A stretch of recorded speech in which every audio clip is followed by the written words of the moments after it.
Kui sa alustad kodulehega, siis esimene asi, mida on vaja sellele kodulehele aadressi, mille järgi inimesed siis selle kodulehe internetist üles leiavad. Ja seda aadressit nimetatakse siis domeeni nimeks. Ja see võib olla teinekord päris keeruline selle domeeni nime välja valimine, sest et väga paljud domeeni nimed on ka juba ära registreeritud ja siis sa pead otsima ja otsima ja nuputama. Ja võib-olla seda saab võrrelda nagu lapsele nime panemisega, sest alguses ikkagi see esimene koduleht või ettevõte, mida me loome, võib olla meile sama tähtis või kallis nagu laps alguses eriti. Nii et see võib olla keeruline ülesanne, aga ma tahan, see ei pea nii raske olema, sest domeeni nime saad sa hiljem ka uue registreerida ja sa võid siis selle kodulehe sisu ka sinna ümber tõsta. Nii et tegelikult sa ei pea jääma selle esimese nime juurde, aga selleks, et sa saaksid kodulehe tegemisega alustada, on vaja üks nimi välja valida, mille suunas siis liikuma hakata.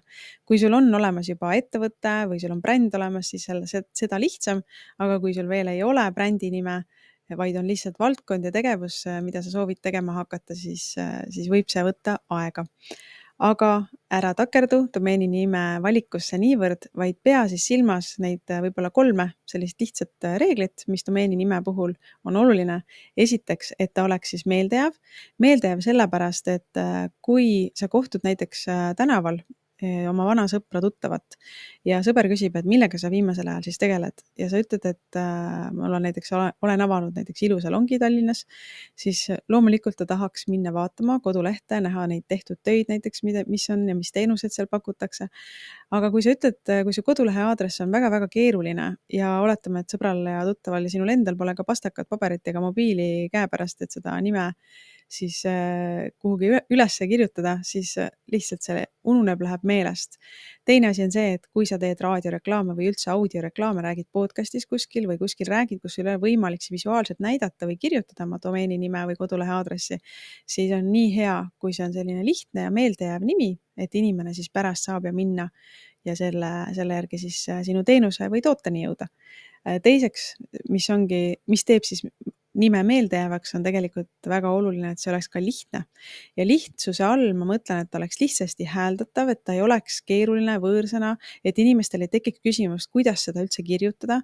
Ja kui sul on näiteks brändi nimi, mis sisaldab ka täpitähti, siis tegelikult on soovitav luua siis eraldi domeeni nimed, nii täpitähtedega domeen kui ka ilma täpitähtedeta domeen ja ehitada oma kodulehti ikkagi ilma täpitähtedeta domeeni peale, aga suunata oma täpitähtedega domeen siis sinna ümber.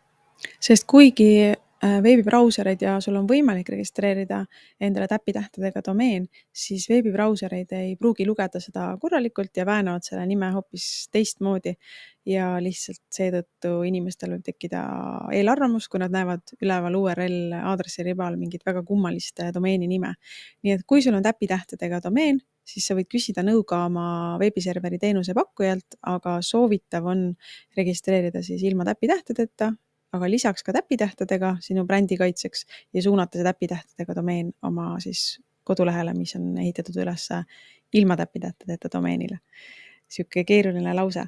Aga kolmandaks see brändi nimi siis domeeni nimi, aga just nimelt sinu brändi nimi võiks olla ka unikaalne, sest domeeni nimi võiks olla sinu brändi nimi. Ja miks? Sellepärast, et kuigi kunagi varem SEO ehk siis otsingumootorite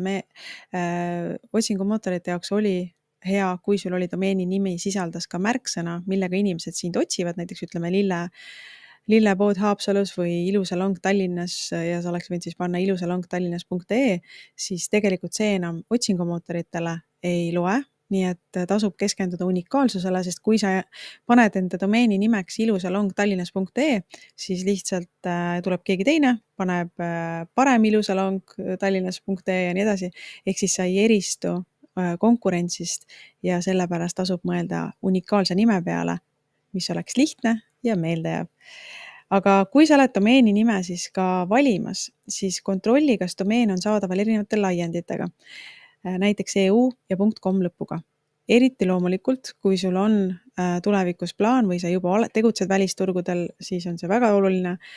Aga isegi kui sa plaanid jääda ainult Eestisse, või isegi ütleme, on sul väga niisugune lokaalne kohalik äri ja sa tead, et sa kindlasti ei liigu kuhugi väljapoole, siis need .eu ja .com lõpuga domeenid tasub registreerida ära, sest need on siis sinu brändikaitse. See on kõige odavam brändikaitse, kõige esimene asi, mida sa teha saad, et keegi teine ei hakkaks siis sinu nimelist kodulehte tegema, sest kui sina teed lillepood.ee ja keegi teine teeb lillepood.com, siis võib väga kiirelt tekkida segadus ja inimesed satuvad hoopis konkurendi juurde.